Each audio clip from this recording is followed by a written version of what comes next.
90 seconds is too much. Just is. I can't do 90 seconds.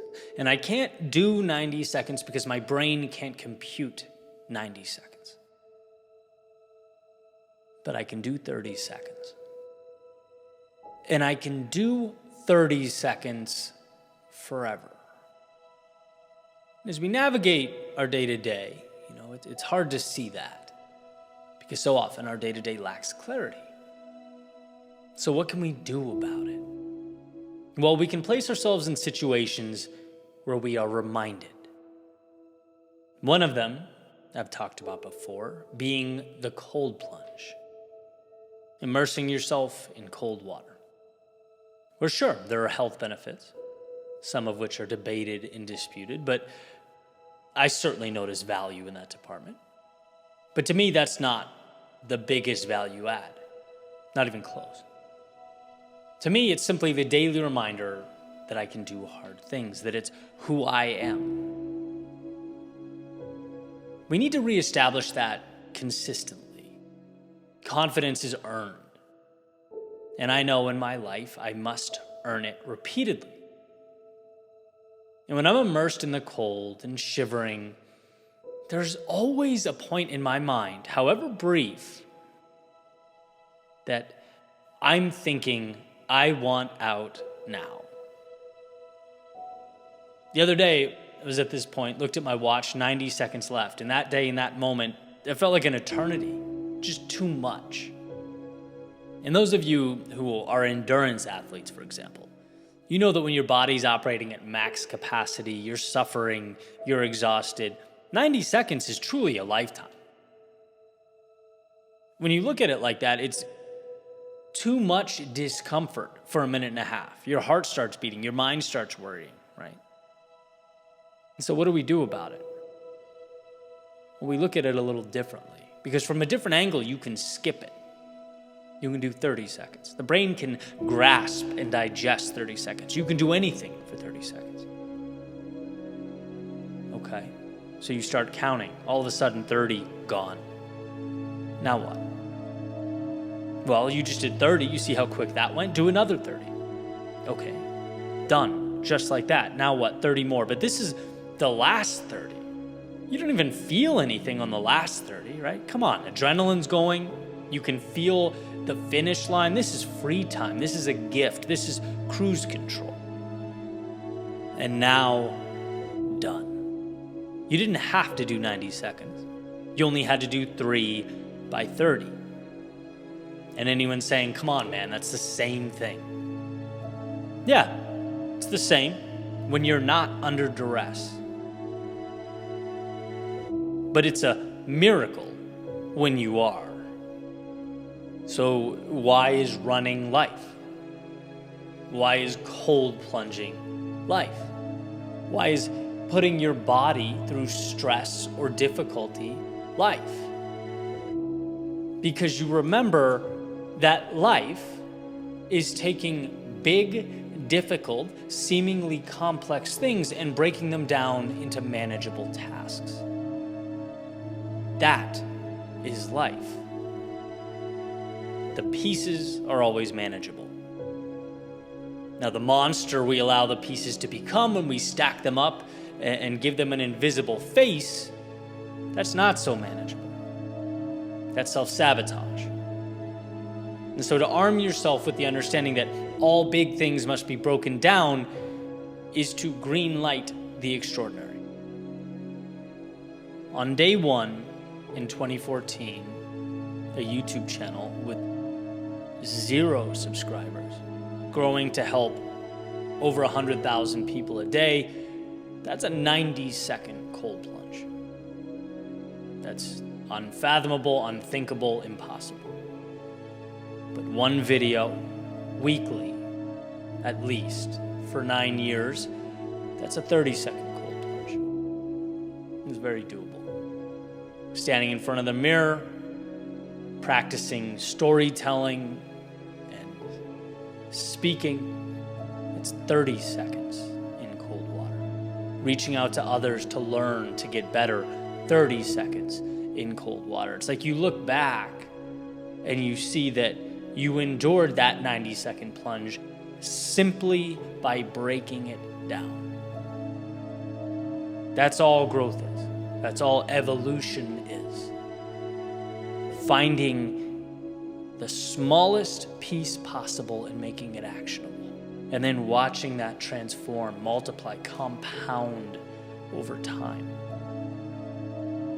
In one of my favorite books, Unbroken by Laura Hillenbrand, this reminder comes through beautifully. Louis Zamperini, an American prisoner of war in Japanese internment camps during World War II, he basically experiences unimaginable hell and suffering. He watches his friends die, he's beaten, he's starved, he comes close to death himself.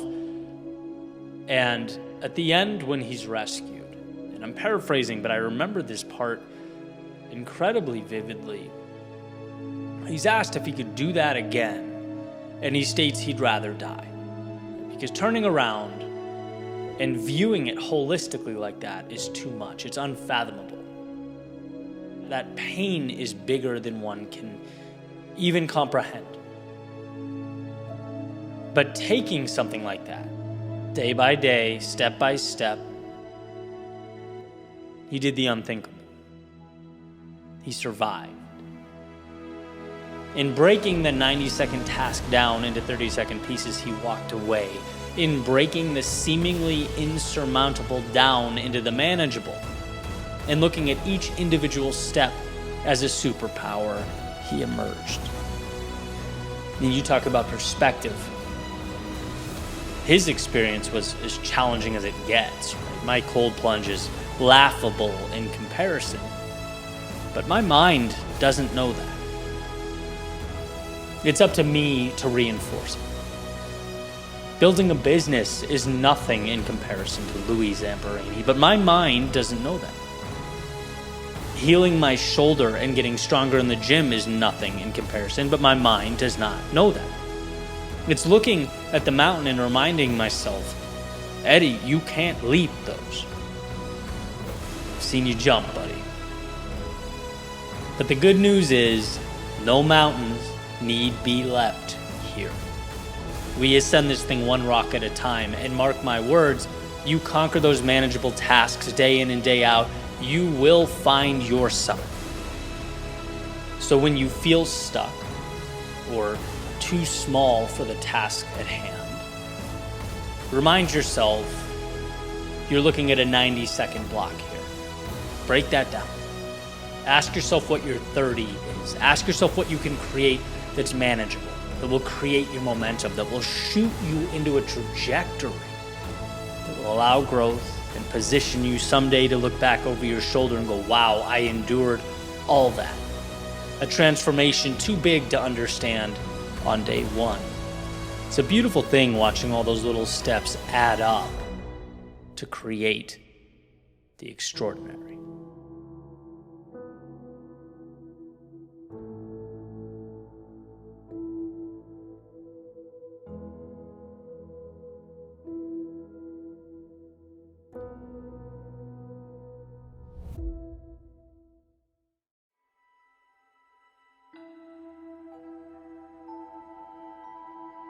Someone once told me that no one further along than you will ever try and bring you down.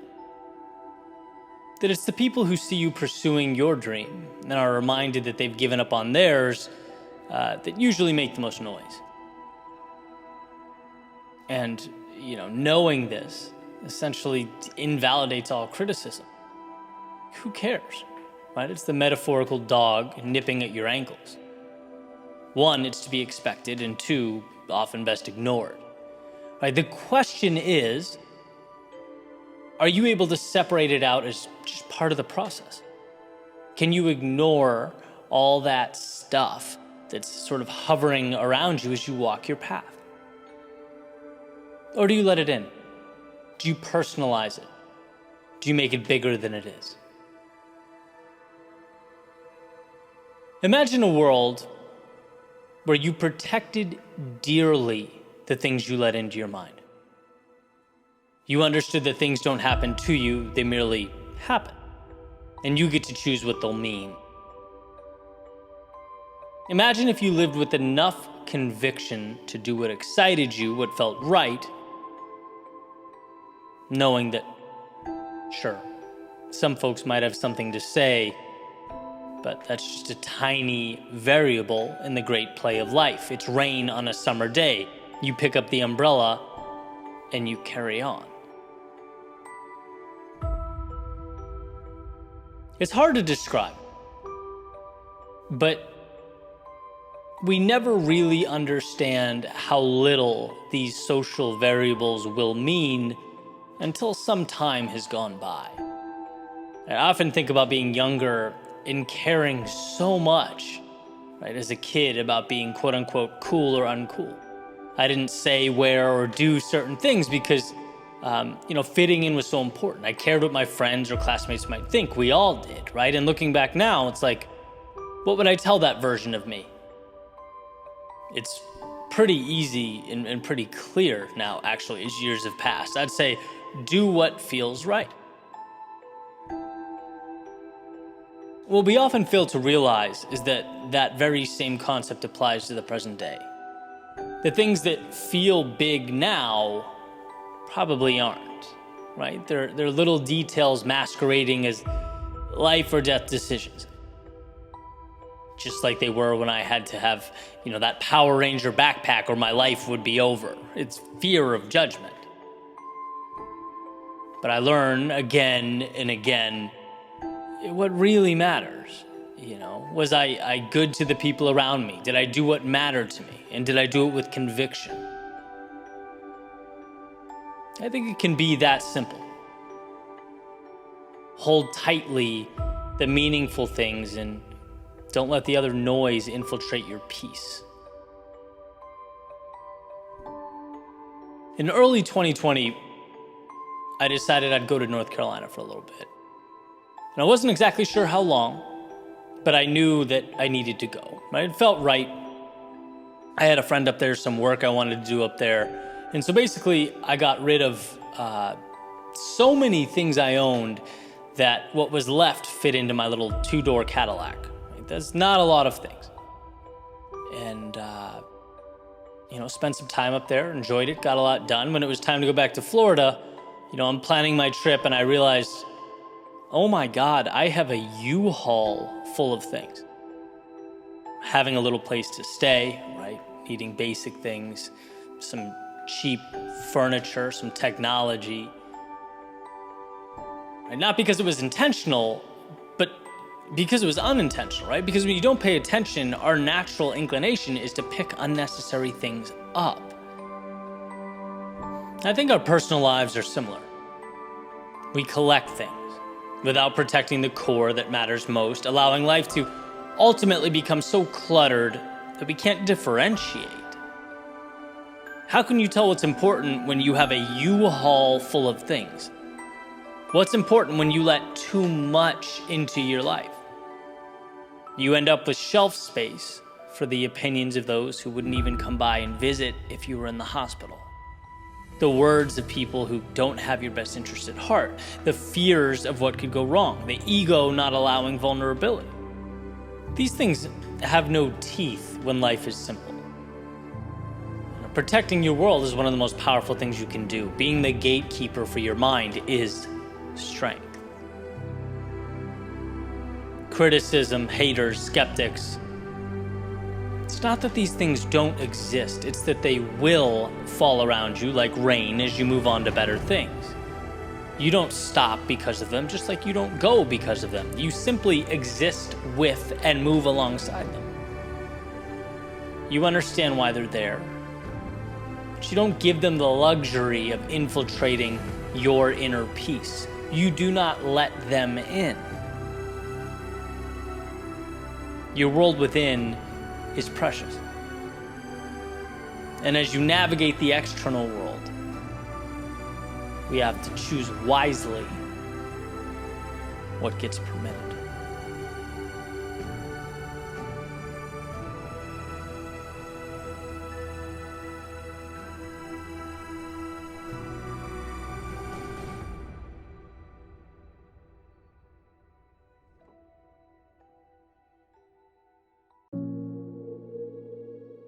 What if those less than ideal things in our lives, right? So our limitations, our constraints, the aspects of life we consider to be, a bad hand. What if they weren't just things we need to learn to accept or little tragedies we have to live with? What if they were ultimately the aspects of our lives that create the best of us? The elements of our world that push us to our greatness. And this came to mind earlier. I was listening to a book called How to Think Like a Roman Emperor by Donald Robertson. And he explores this point. He talks about Socrates in ancient Athens and how he lived in abject poverty. How, according to the standards of ancient Athens, was not an attractive person by any means. Just seemed to have a lot working against him. And the question that's posed is whether these exact circumstances ultimately created the man that became one of the most important thinkers in history. He implies that his reality and his surroundings shaped his worldview, so it only makes sense for one to conclude that all of it contributed to the life he lived. If Socrates was born wealthy and attractive and all these things, could he have become the man that he became? Probably not. And the reason I love this is because, to put it simply, it reframes those less than ideal circumstances in our lives. Whether it is a personal trait we have no control over or an occurrence we deal with. It's understanding that a lack of ability in one area helps guide us to that spot where we can thrive. A disappointment we encounter helps us regroup and make our way to the thing that is ultimately best. The less than ideal, the things that at surface level seem bad or problematic, they're always working for us to push us towards our contentment and our growth, to our greatness. I can say on my end, it was the turbulence I experienced in my life that created that sense of curiosity for me. It was a lack of understanding that pushed me to write about life, explore the hardships we face, and the resilience of the human spirit through it all. There's a pretty famous Stoic idea that states we can't often control what happens, but we can always control how we respond to what happens. And there lies the power in the understanding that when one door closes, as the saying goes, you are pushed closer to the one that will open for you. You have to decide whether you will find it within yourself to open it. Or will you focus on the lack, the gap, what's not there, what you don't have, what went wrong? See, all those things, the things that most people use as their reason to stop or quit or not go, they can be the reason you lose, or they can be the very reason you win. You find a way. But that means moving forward, trusting there is good to be had, understanding that everything that goes creates space for what truly needs to be there. I understand it's common, right? But it's not just a cliche that adversity creates us, that difficult times shape us. Why? Because we are transformed by the bad and the difficult, and that which in the moment does not seem ideal. Because they force us to move further into what we were meant to do and who we were meant to be. Just like Socrates was created from his adverse situation, his brilliance derived from his circumstance, your greatness will be derived from yours.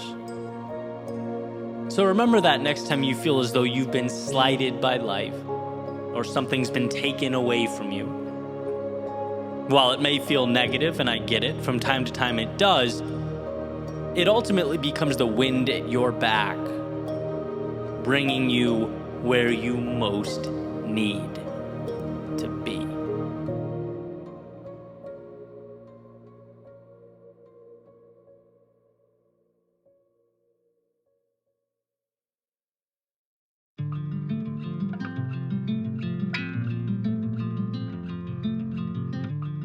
Deciding who you'd like to be most often starts with leaving the parts of you you no longer want to carry around. So reminisce. Think back. Examine. Because you didn't just arrive at today. This moment is the result of thousands upon thousands of steps and conversations and decisions. Our lives are sculpted like ocean shores, one wave, one gust of wind at a time. And sure, there were certainly events that expedited the process. But the point is, holistically, landscapes take time to materialize, as did this one. But you're not confined to this moment. In fact, you, in and of itself, is an idea.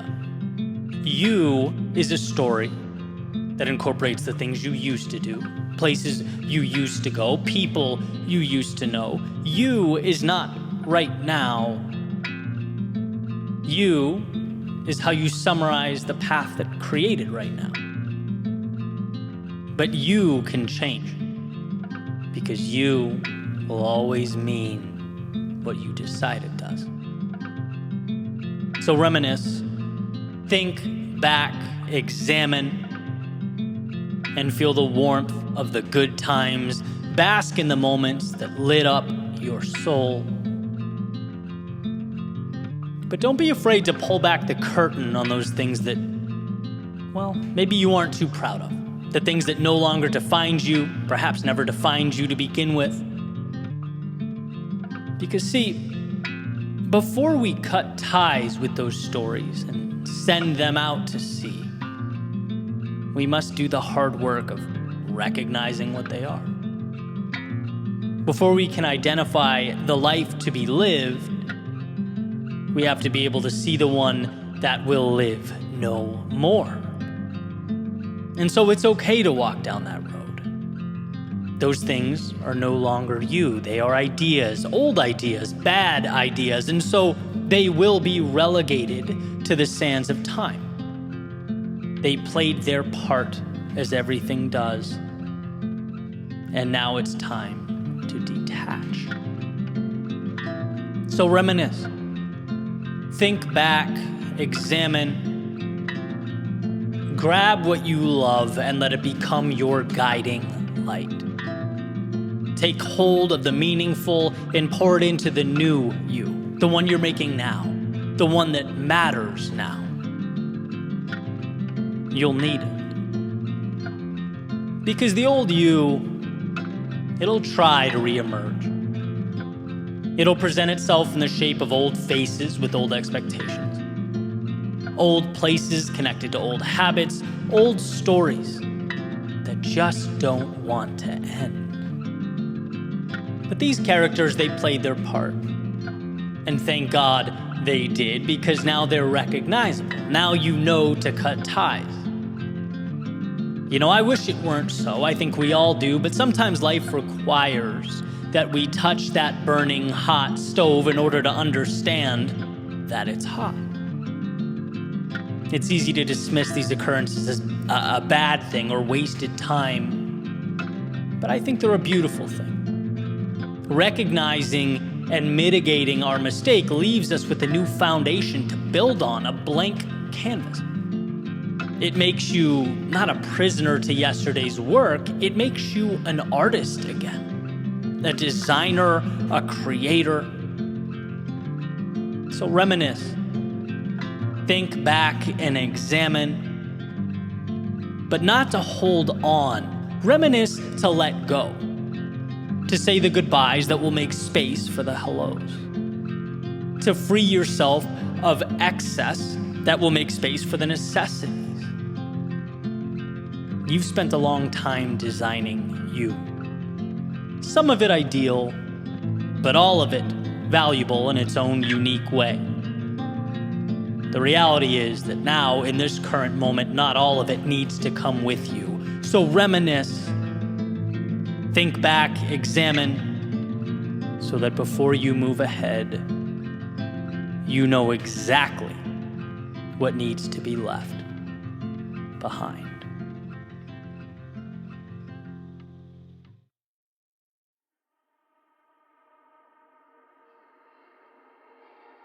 There's a really cool clip of Steve Jobs in 1997. He's on stage at Apple's Worldwide Developers Conference, back a little over a decade after originally being fired by Apple.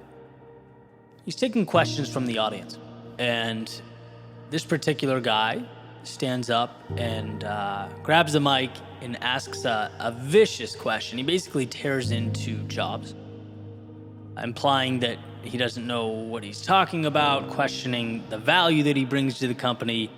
It's just super aggressive. And I think one of the reasons it stuck with me all these years is because upon hearing it, my instinct as an observer was to be insulted for Steve Jobs. The guy just got lit up. And you'd think he'd fire back, defend himself and his accolades, of which there were obviously plenty to draw from, but that's not what he does at all. He instead does two things in particular that have, over time, added tremendous value to my worldview. The first thing, as I was kind of alluding to there, is he didn't at all get angry or defensive, which may seem like an easy thing to do, but again, observing it, you can feel the tension there. It's like Jobs saw the criticism as merely procedural. That's it, right? As something to be expected as one builds. He completely depersonalized the attack as it was being fired his way.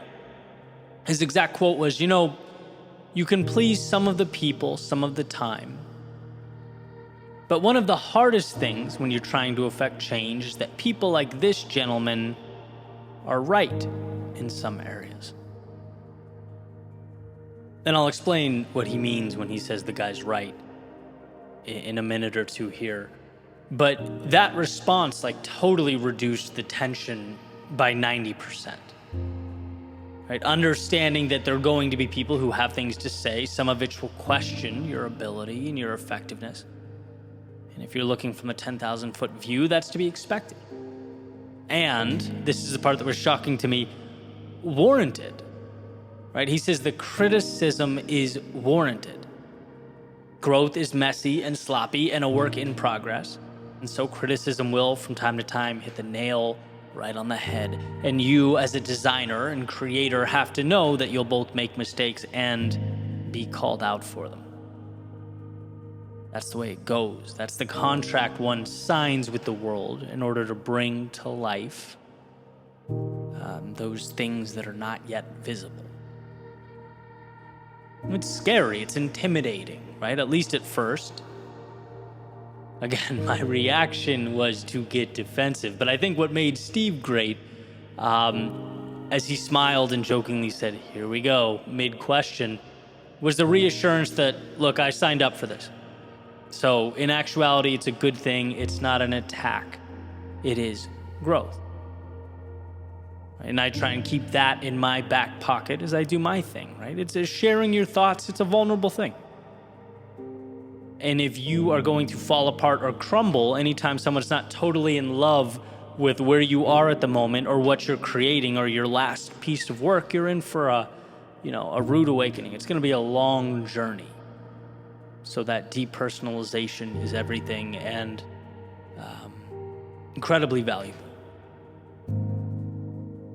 And the second part brought a ton of value to me as a creator as well, just in a different way.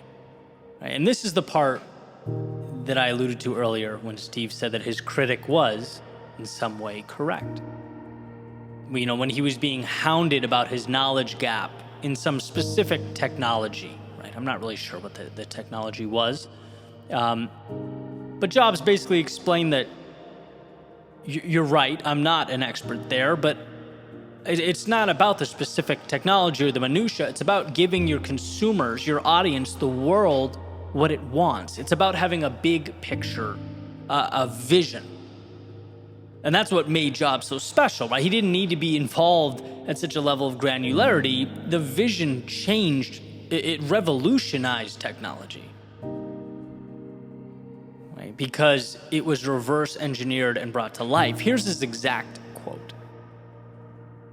Jobs said, "One of the things I've always found is you've got to start with the customer experience and work backwards for the technology. You can't start with the technology and try to figure out where you're going to try to sell it. And I've made this mistake probably more than anybody else in this room, and I got the scar tissue to prove it, and I know that it's the case." End quote. That was an incredible thing for me to hear. If anything, because so often we get caught up in the weeds, right? We let the details drive the decisions, whether it's technology or anything else. And I often think of that, in my world. Like, don't worry about what's in place right now. Worry about where you need to be and then backfill to make it happen. And sure, some people might not get it. And sure, it will certainly mean you'll have to delve into areas you don't quite understand as you seek to support that vision or bring it to life. But that's the price that must be paid because vision is king. And so, taking those two concepts I just talked about, if you were to combine them, you'd walk away with the understanding that 1, growth is sloppy, criticism is inevitable. And 2, don't forget that adding value to the world should light your path. Not the little details that pique your interest along the way, right? Not everyone is going to get it as you build, and that's okay. And the way I see it, everyone is building something. And as they build, we'll surely come face to face with some sort of resistance. And while it's not always easy, there's value in finding the strength to smile to yourself and understand that resistance is merely part of growth. It's a necessary component of your evolution as you add value to the world. As you seek to leave yourself and the world around you better than it was yesterday.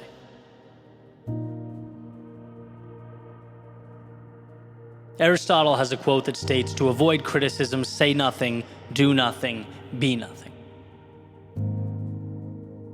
What a waste that would be of the potential and greatness contained within you to let it slip away for fear of what might be said. As Jobs explained, right, you can please some of the people some of the time, but it's not about that. The benchmark is not being perfect and never making anyone angry. No, it's seeking to bring to life that which does not yet exist, trusting yourself and your vision. It's not taking personal that which is merely part of the process. Because when the storm arrives, that will ultimately carry you through to the most incredible things you'll have ever done in your life.